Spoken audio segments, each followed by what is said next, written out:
Hey guys, my name is Timon and today I'll show you how we can make this awesome Roblox thumbnail. We just need a few things and then we can get started. In order to make the thumbnail we need Roblox Studio to gather assets and export them as OBJ, Cinema 4D to make it into a 3D scene and render it out, and Photoshop for compositing. You guys will need Roblox Studio. I will definitely add a link into the description so you can get everything that we use.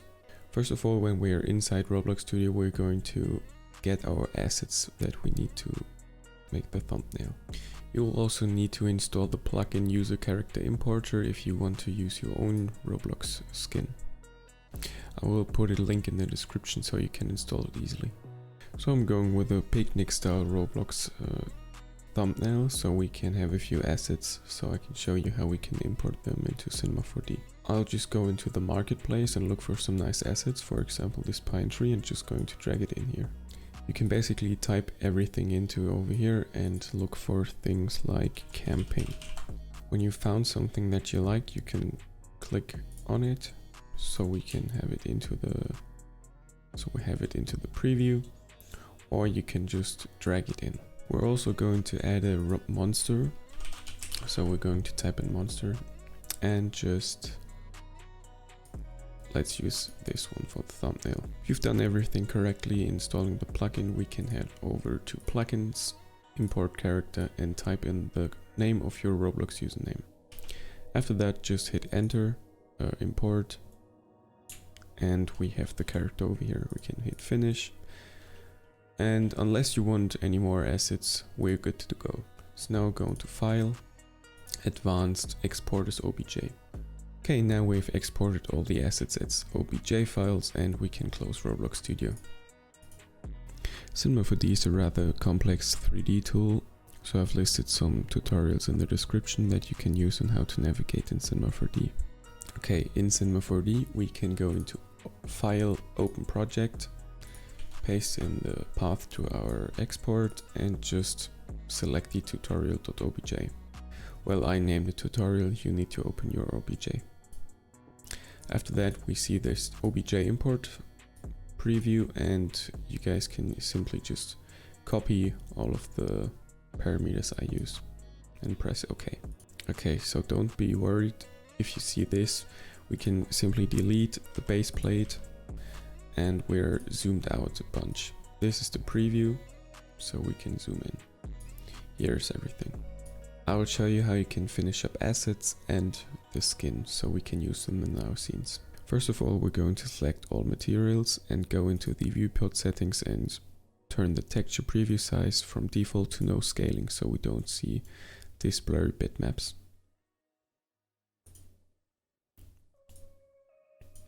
To select the character, we're going into select and select the lasso selection.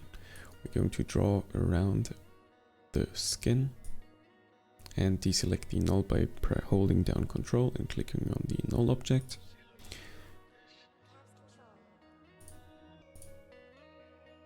Now we're going to hold Alt and G.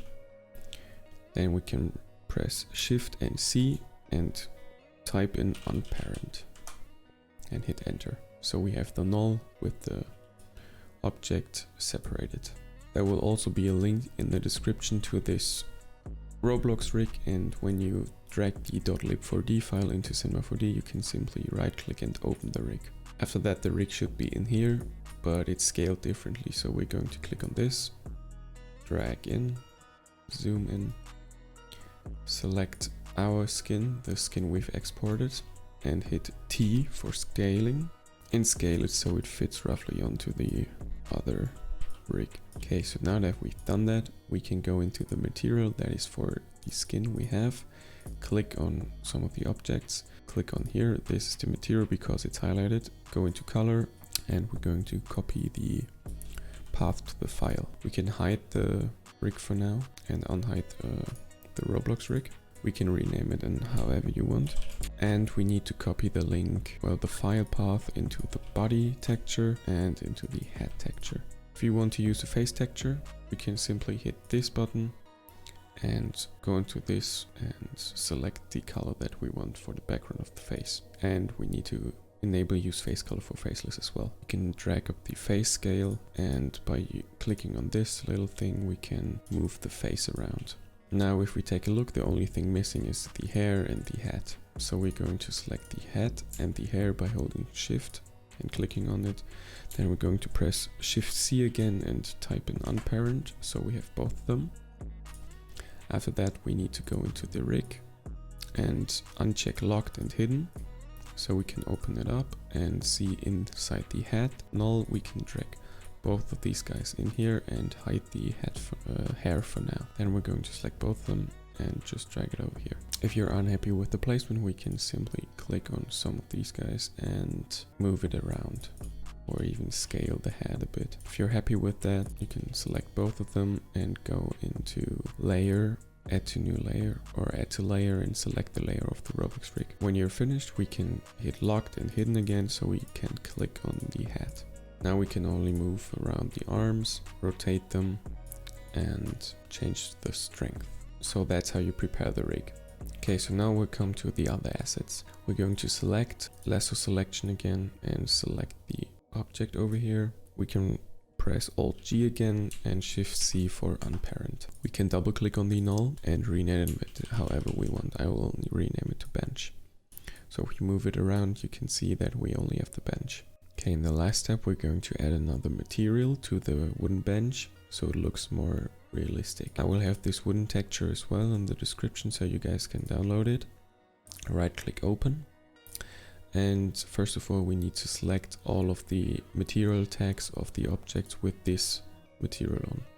So we're going to select one of the things that has this material on, and see this material is highlighted. Going to click on it and then go into select and select material tag / objects. After that, this window will pop open and we can simply drag the wood material into the material slot and override it. So you guys can see we have the new wooden material now. Perfect.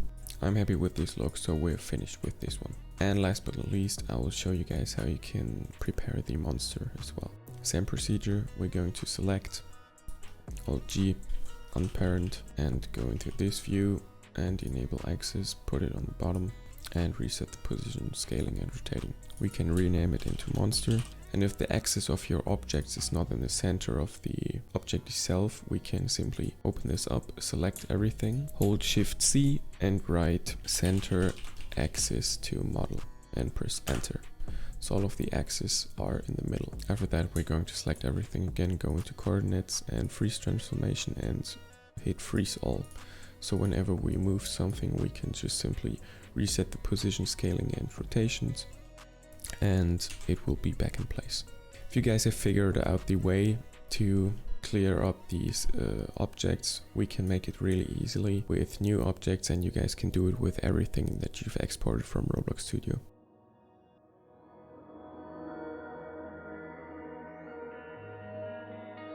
So now we have the pine tree as well. When you guys are happy with your assets, we can open the default scene I've attached into the description as well. Double click on it and we'll be greeted with this one. This project already has a structure of its own, so we have the lightning and the camera, the props, the rigs and the environment. You can navigate between Cinema 4D projects by going into window and selecting all of the other projects, or holding down V on your keyboard and dragging down to projects and go into the project we've opened, the OBJ. And now when you're hovering over it, just stop holding down V. We can copy the assets over if we select them over here, go into edit, copy, switch the view into the new project and hit Ctrl V. So now we have the things in our new project. Okay, so here's the scene for the tutorial I've prepared. Let me just turn off the preview floor, and that's how it should look for you. You can simply drag in your assets and put them into the fitting category. In rigs, I already have a rig. It's the user with we exported earlier, but with another skin. You can easily change the skin over here. And then in environment, we have the grass field. I made this by just adding a plane, some grass, and a bunch of these objects I exported from Roblox as well. We can hide it for now and just enable inside the light setup the preview floor so we know where the baseline is. After that, in the prop section, I have a fireplace with a backpack as well, some trees in the background and a few tents. I'll just grab the monster and the bench as well from the other project and copy it into my scene. Control V. I'll add the bench and props as well and the monster and rigs. So when you've already figured out where you want everything to stand, I will show you guys how you can move around. I plan to put the monster over here and put it in a way that it looks like a bit scary.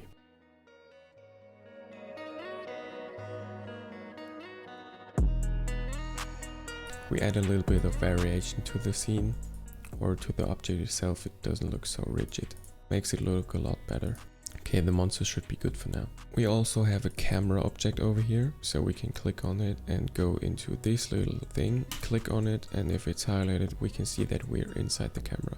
You can unhide the camera if you click on this red button, then you can see where the camera is in the scene. If you don't want to be able to move around with the camera, you can press Shift C while selecting the camera and just write down protection, so we can not move the camera anymore because of this protection tag. You can simply delete the tag if you want to move the camera again. Another very important step for compositing is the Compositing Tag in Cinema 4D.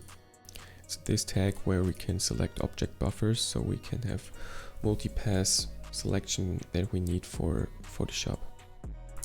Doesn't make that much sense now, but I will show you guys what I mean in a minute when we're finished with the render. Not already added the Compositing Tag, we can select the object and go into tags and then under render tags compositing. Then we go into the tab object buffer and select the buffer 2 for now, because every object should be separated in another channel. So you can see the rig over here, main rig is on object buffer 1, the trees are on object buffer 5, the tents on 4, the fireplace logs on 3, and inside the grass field we have object buffer 6. So now we're going back into the camera and going to place our rig somewhere in the scene where it fits. I've not shown how you can select other faces from Roblox as well. So you can just go on to Google and select cartoon faces or Roblox faces and download the images. I have a bunch of images over here, and if we want to use them on our rig, we can just simply select the image and drag it into the face texture. Let me do that again. Yeah, we need to press no, and then you can see we have the face inside as well. I'll just use this face for now.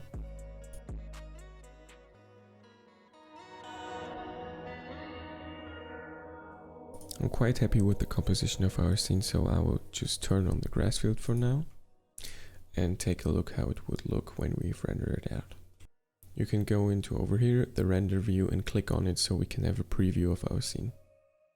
Make sure in render settings you have enabled your render settings normal. When the render is finished, we can take a look at the finished result, and I'm pretty happy with it. So I'm going to hit this button over here, render to picture viewer. It should open this window, and this will take a bit longer, so I'll be back when it's finished.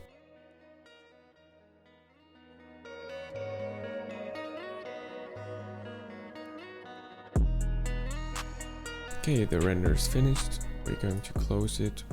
Make sure you save once in a while by controlling S or going up to File and Save Project. You can close Cinema 4D for now. Okay, in the description there is a Photoshop default template that we can open up, and you should be greeted with this one. Then we're going to drag in our render, hit enter, and put it into the render here folder. We can delete this replace layer and turn off the overlay and the color correction for now. Now you will see there's a multipass as well, multipass folder, so we're going to open that and then the folder that we need. So here you can see the different object buffers. We're going to select all of them that have something in them and put them over here. Now we need to go into select, color range, click on the white and click OK, and then onto this button over here so we have a mask of it. Hide the layer for now and repeat it. Okay, so when we're done, we should have all of these masks by now, and we can turn on this template folder. We're going to copy it and name the copy however you want this person to be called. So I would just call it person in front. Then we're going to open that up and we see that we have two masks. So by just dragging this onto there, we can see that we already have this mask. Now we're going to hold Alt and drag it onto this second one as well. So you can see we've highlighted this. If we don't want it to be that present, we can just turn down the opacity. And now we're going to copy the template again and call it monster, for example, for the monster in the background. If you see something that where the glow shouldn't be where it is, we can click on this one, this folder, click on this selection again, press B for the brush, lower the hardness and turn the flow up to 10 and just draw where you don't want it to be. Now repeat this process for all of the objects. Okay, if you guys see some errors in the render itself, you can go by pressing J and then you are on the spot healing brush tool, make it bigger and zoom in and just paint over the areas where you don't want it to look like that. For example, here as well. Okay, so when we're finished, it should look something like this. If you want to put emphasis on some of the objects, we can just go with the monster and drag and drop it by holding Alt and dropping it over there so we have a copy of it. Then we're going to delete the overlay channel and delete the layer mask for this.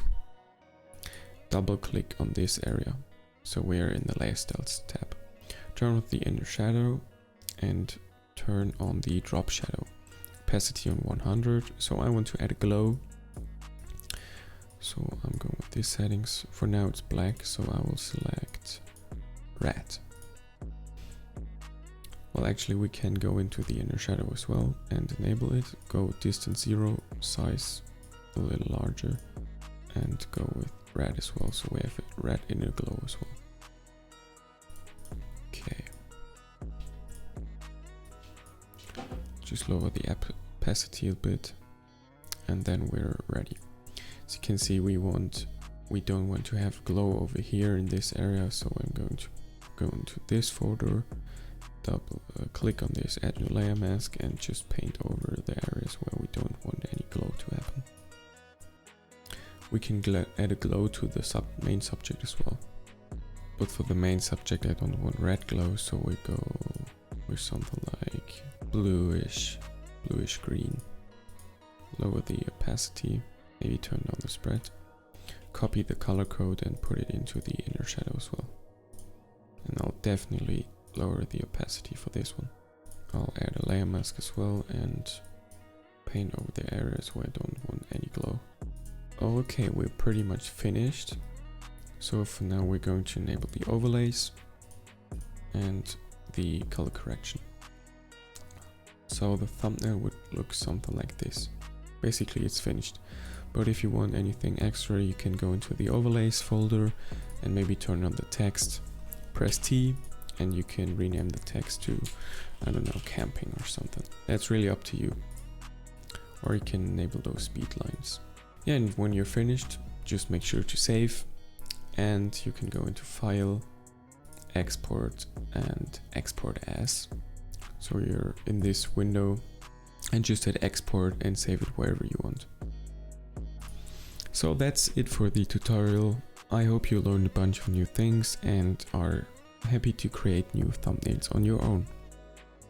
Bye!